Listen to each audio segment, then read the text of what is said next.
Salut tout le monde, je suis très contente de vous retrouver dans cette nouvelle vidéo où nous allons parler accessoires. C'est la folie en ce moment, la fashion sphère s'embrase pour le serre-tête, ça s'enflamme de tous les côtés, on le voit partout.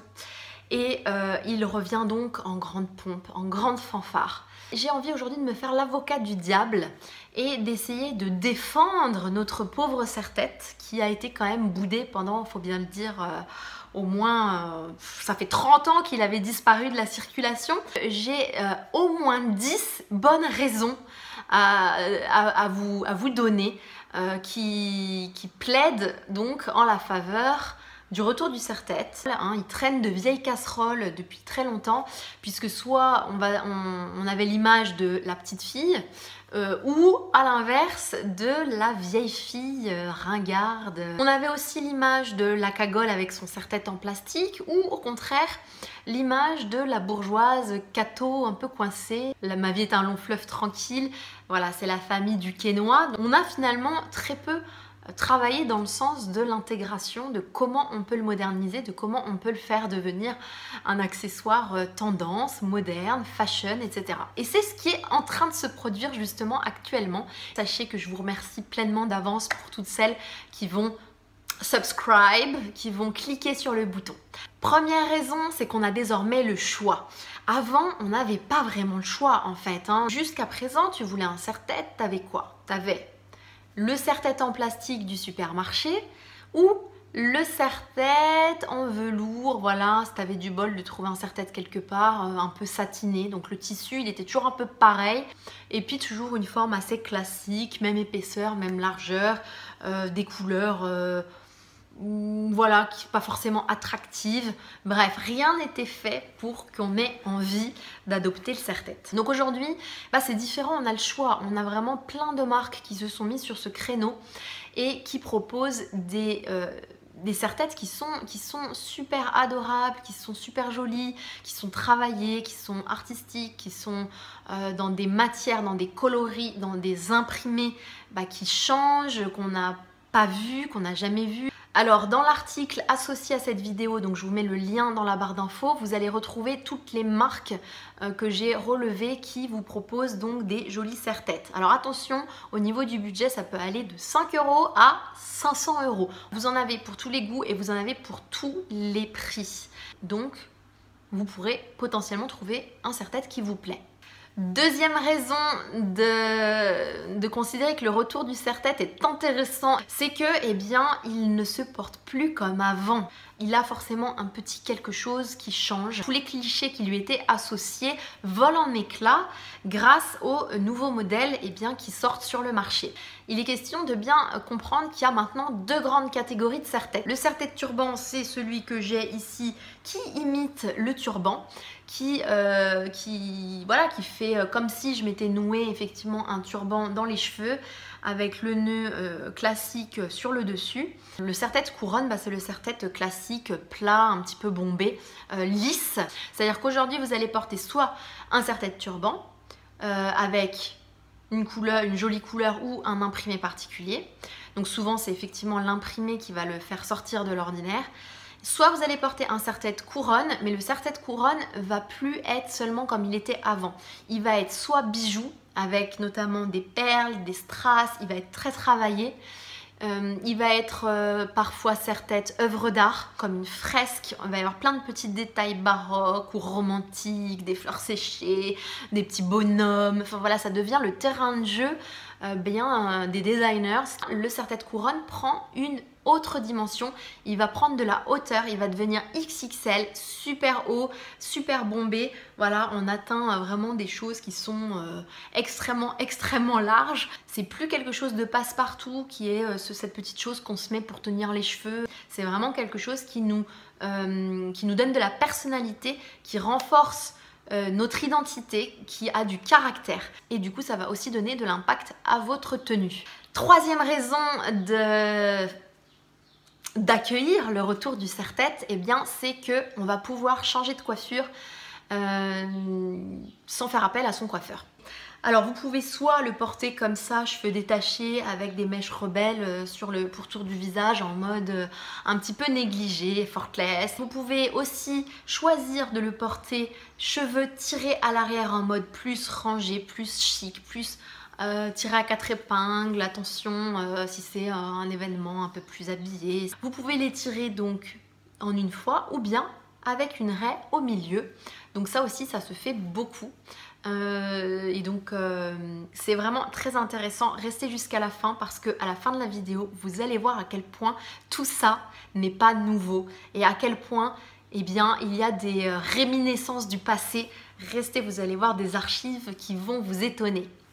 Vous pouvez aussi le porter les cheveux attachés, c'est très mignon. Donc imaginez donc avec un chignon, que ce soit un chignon bas, que ce soit un chignon haut, ça va vous donner un petit quelque chose en plus sur une simple queue de cheval, sur un simple chignon, et bien ça fait tout de suite la différence. Quatrième bonne raison de plaider en faveur du serre-tête, et bien c'est qu'on peut le customiser. Alors à l'ère du DIY, et bien franchement, je pense qu'on peut s'en donner à cœur joie. Soit vous allez dessiner dessus avec des feutres spécial tissu, peinture spéciale tissu, donc vous pouvez créer votre propre graphisme, vous pouvez imaginer coudre dessus vos propres perles, vos propres bijoux, vos propres petits détails que vous choisirez. Vous pouvez aussi y clipper, y insérer une broche, donc ça c'est facile, n'importe quelle broche que vous avez, et bien clac, vous le passez à l'intérieur et vous l'accrochez et ça twist tout de suite un serre-tête ordinaire en un serre-tête qui est personnalisé.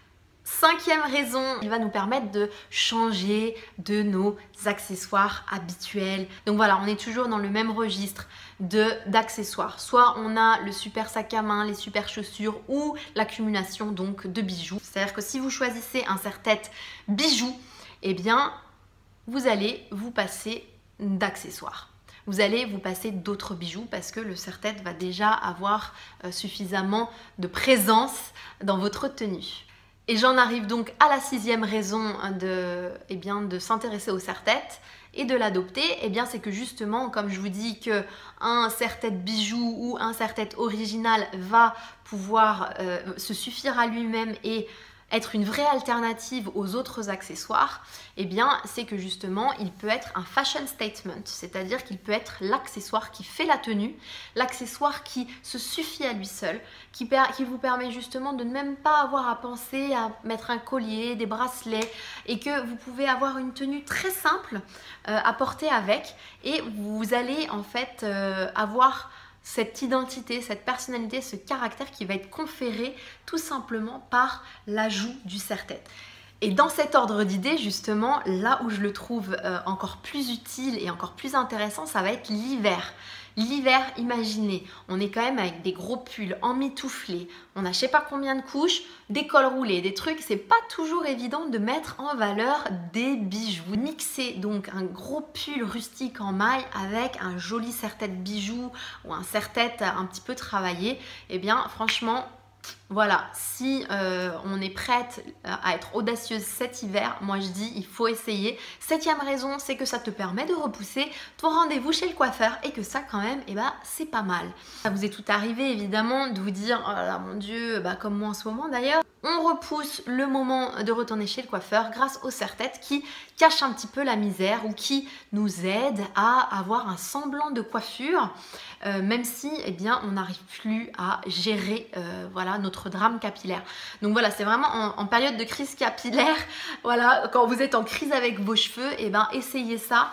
Vous pouvez toujours vous dire, bon allez hop, on va se mettre ça à l'arrière avec un petit chignon, bam bam, une petite queue de cheval ou en mode lâché, comme ci, comme ça. Et même si les cheveux sont en pétard, et ça passe crème, hein, comme disent les jeunes.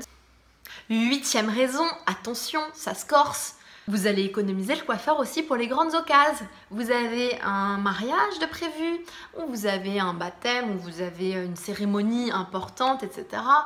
Mais vous avez déjà investi pas mal d'argent dans votre tenue et vous n'avez pas envie d'investir en plus pour une coiffure particulière, etc. pour le jour J.